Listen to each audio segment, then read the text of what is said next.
Something happened in Cleveland that nobody saw coming. Not the fans, not the media, and definitely not the people who spent months doubting whether Shedeur Sanders even belonged in the NFL. One moment, he was the rookie buried beneath questions, criticism, and whispers about whether he was ready. The next, he unleashed a throw so perfect, so surgically placed downfield, that even Myles Garrett, a superstar who's seen every type of quarterback, couldn't believe what he just witnessed. And that was only the beginning, because while the stadium buzzed and analysts scrambled to clip the highlight, something even more shocking unfolded behind the scenes. Andrew Berry, the Browns GM, who rarely shows emotion publicly, walked straight into the locker room after the game and hugged Shedeur. Not a polite gesture, not a congratulatory embrace, the kind you give someone who just proved everything you've been saying for months. It was a moment that told a much bigger story. A story about a quarterback who was never supposed to fall to the 5th round. A story about a front office that believed in him more than anyone realized. A story about a team quietly rallying behind a rookie who just changed the direction of the franchise. But as electric as that night was, it opened the door to an even bigger question, one the entire league is now watching closely. Is Shedeur Sanders the quarterback Cleveland has been waiting for? Or is this just the beginning of a much deeper battle inside the Browns organization? From the moment Shedeur Sanders took the field, you could feel something different pulsing through the Browns offense. This wasn't a rookie surviving his first start. This was a quarterback.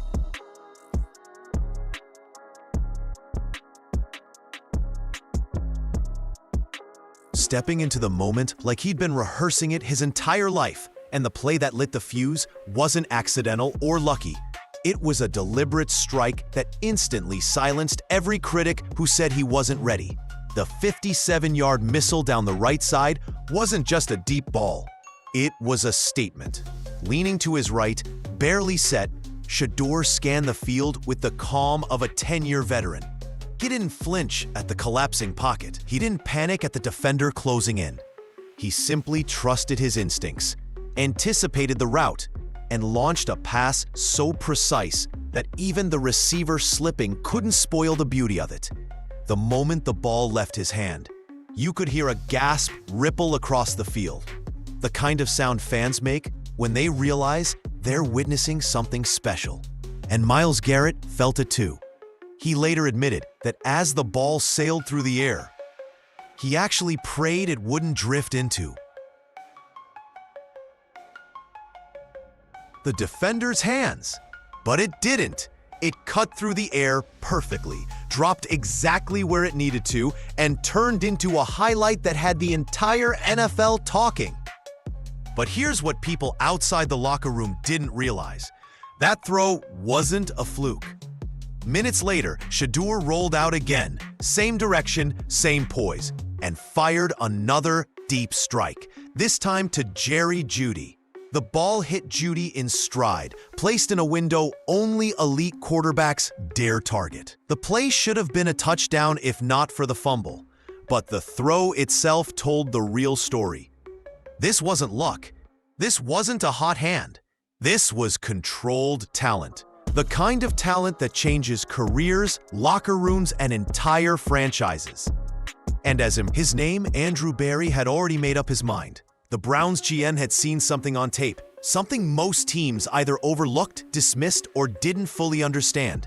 While other front offices debated his attitude, questioned his confidence, or second-guessed the Colorado offense, Berry saw the one thing every franchise is desperate to find: a quarterback who stays calm when the world is falling apart around him.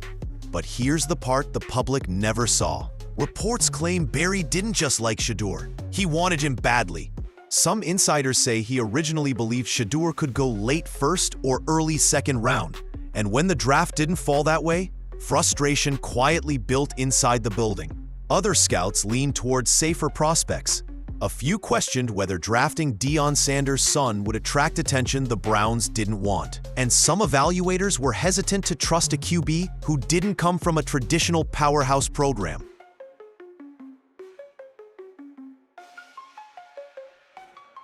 Yet Barry stayed firm.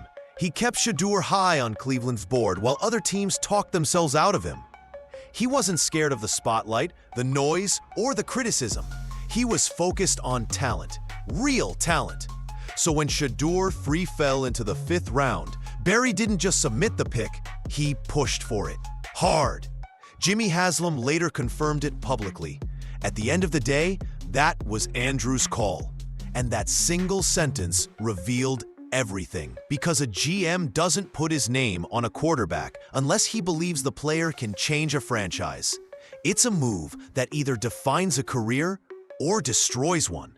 So when Shedeur delivered that electric first start, Barry's reaction wasn't casual celebration. It was relief, validation, proof that the hours of arguing in draft rooms, the internal pushback, the silent belief, that's why the entire mood of the organization suddenly shifted. But one person wasn't celebrating, at least not publicly. For weeks, Kevin Stefanski moved around the Shedeur Sanders conversation like it was a landmine. Reporters brought his name up. Fans demanded answers.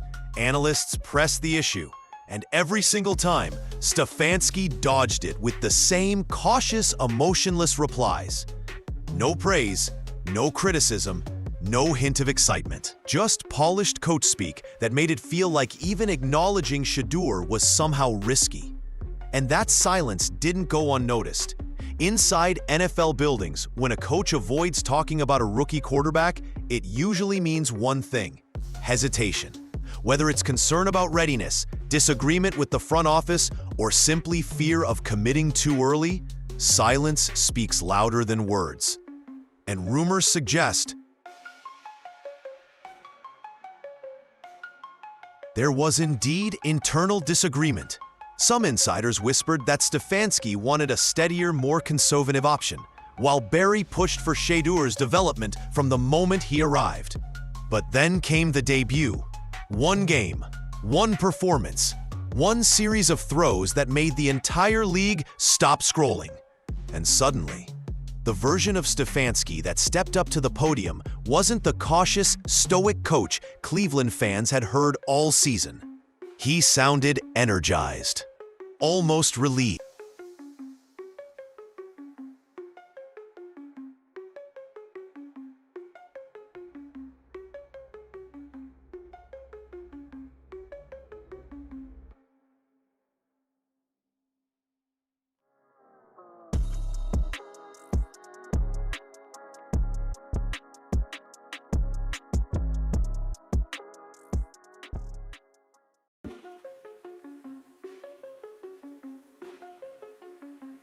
They don't defend a rookie unless they finally see the ceiling. They don't praise the mindset unless they realize this isn't temporary hype. Stefanski saw what everyone else saw, a quarterback who didn't just survive the pressure, he elevated under it. But even as Stefanski softened, the people who mattered most, the players, already had their minds made up. If there's one place in the NFL where truth spreads faster than rumors, it's the locker room. Players know immediately who can play and who's faking it. They don't need press conferences, highlight reels, or media narratives. They judge with their eyes, their instincts, and the way a quarterback carries himself when nobody else is watching. And with Shedeur Sanders, the shift began quietly, long before the fans ever saw it. Receivers noticed it first. Not the highlight throws, but the timing. The way the ball left his hand early, hit them in stride, and arrived with the kind of consistent placement that only confident quarterbacks possess. They whispered about it in the film room. They stayed after practice to run extra deep routes. Because when a quarterback throws a different kind of ball, receivers chase those reps like gold. Offensive linemen felt it next. Rookies usually walk into the huddle looking overwhelmed, trying to disguise nerves. But Shedeur walked in like someone who belonged there. He called protections clearly. He adjusted fronts. He didn't rush. He didn't hesitate.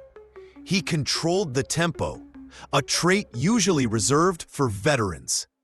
But the moment Myles Garrett publicly endorsed Shedeur, everything changed.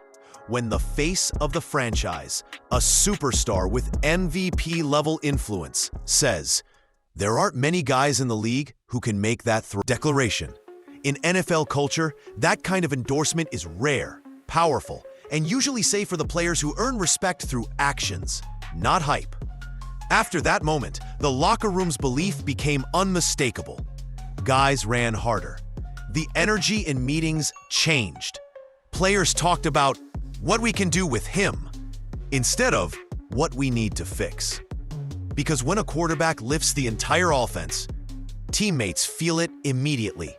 And the growing excitement didn't stop there. It pushed deeper inside the building, all the way into the conversations that shaped the organization's future. What most fans don't realize is that Shedeur Sanders' rise didn't start on game day. It started months earlier, inside a closed-door war room where one man refused to let the moment slip away. Andrew Berry didn't just like Shedeur. He went all in on him, even when the rest of the league hesitated. Berry saw something deeper: the poise, the arm talent, the accuracy, and the mental toughness that didn't fully show up on scouting reports. And when Shedeur unexpectedly slid in the draft, Berry's patience snapped. He wasn't waiting anymore. He pushed, insisted, and ultimately convinced ownership that this was the quarterback Cleveland needed to take a chance on. When Jimmy Haslam publicly admitted that was Andrew's call, he wasn't exaggerating. Berry didn't just draft Shedeur. He fought for him. That pick was a fingerprint on the franchise, a statement that Berry was willing to tie his long-term reputation to a fifth-round rookie others doubted. And that's why his reaction after Shedeur's first start meant so much. Berry isn't emotional. He isn't loud. He rarely steps in front of cameras. Yet after that debut, he marched into the locker room, found Shedeur, pulled him into a hug. Those weren't empty words. They were relief, validation. The moment a GM realizes he didn't just make a good pick, he made the right pick. Inside NFL buildings, players feel these things. They see who the front office stands behind. They notice which players get the quiet nods, the extra reps, the subtle backing. And once Shedeur had Berry's full support, the momentum inside the organization shifted. Coaches looked differently. Staff whispered differently. The energy around the quarterback room changed.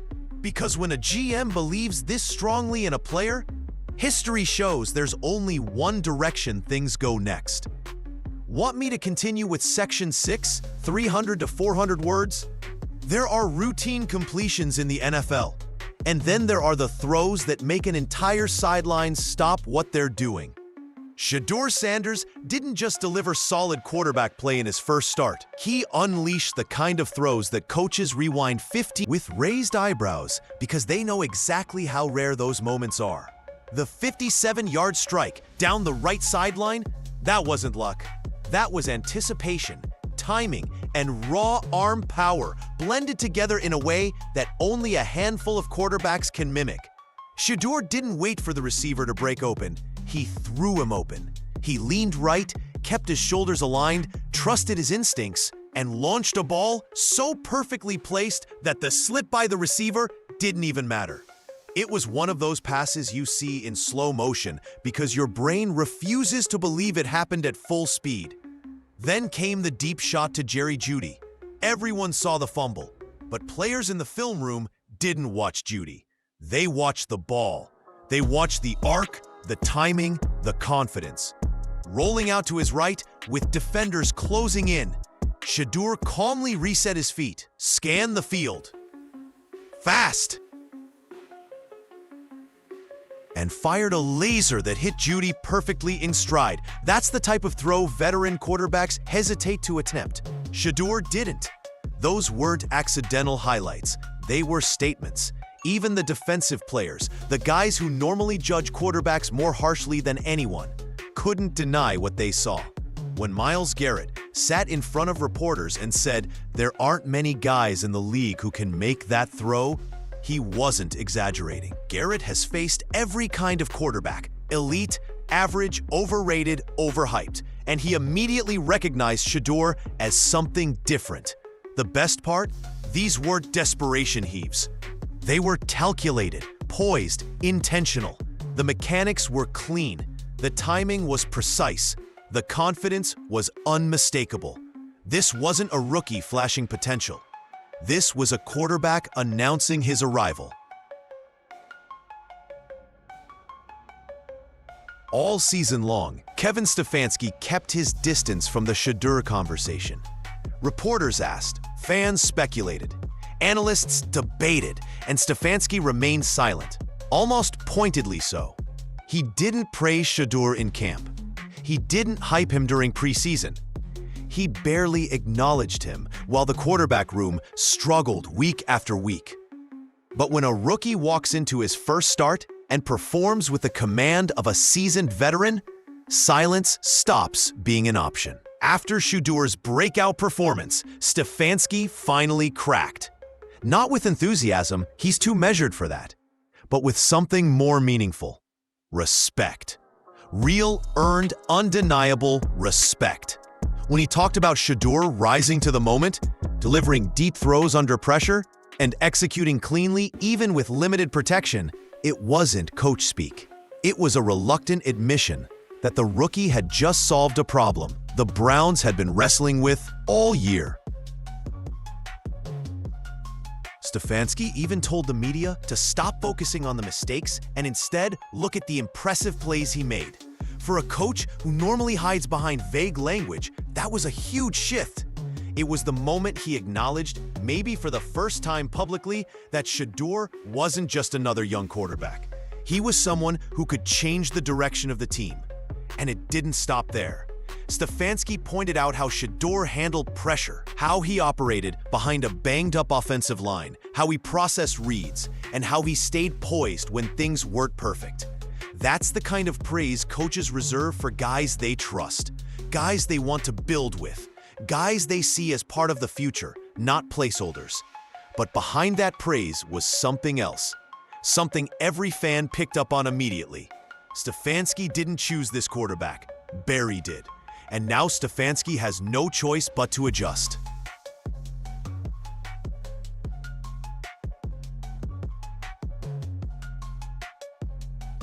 Shedeur forced his hand. Performance replaced hesitation. Talent replaced doubt. And a coach who once stayed quiet is suddenly talking like a man who knows the future just walked into his locker room. While fans were celebrating Shedeur's breakout and the locker room buzzed with excitement, one man stood quietly in the background. The same man who'd been betting on Shedeur long before anyone else saw it. Andrew Barry wasn't just the GM who drafted him. He was the one who fought for him, pushed for him, and refused to let the opportunity slip through Cleveland's fingers. People inside the organization know the truth.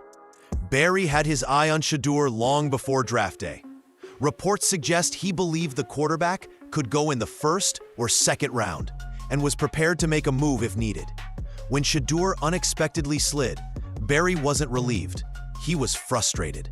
He knew teams were overthinking, questioning personality, details that had nothing to do with actual performance. And he knew if Cleveland didn't act fast, someone else would.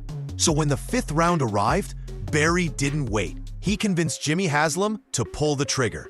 He placed his credibility on the line, and he made it clear that this wasn't just another late-round flyer.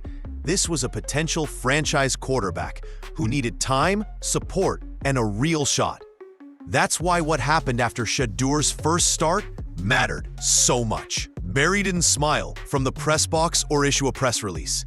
He walked straight into the locker room and hugged him. Not like an executive congratulating an employee, like someone who just watched a carefully built plan come to life. That moment told the entire... Barry wasn't surprised by Shedeur's poise. He wasn't shocked by the deep throws. He wasn't caught off guard by the composure. This was exactly what he expected, exactly what he believed would happen if Shedeur finally got a chance. And now, with Shedeur proving every critic wrong, Barry's influence inside the organization has never been stronger. Stefanski may run the team on Sundays, but Barry is shaping what it will look like for years to come. And Shedeur is the centerpiece of that vision. The real question is, What happens when a GM and a quarterback share the same belief, the same confidence, and the same mission?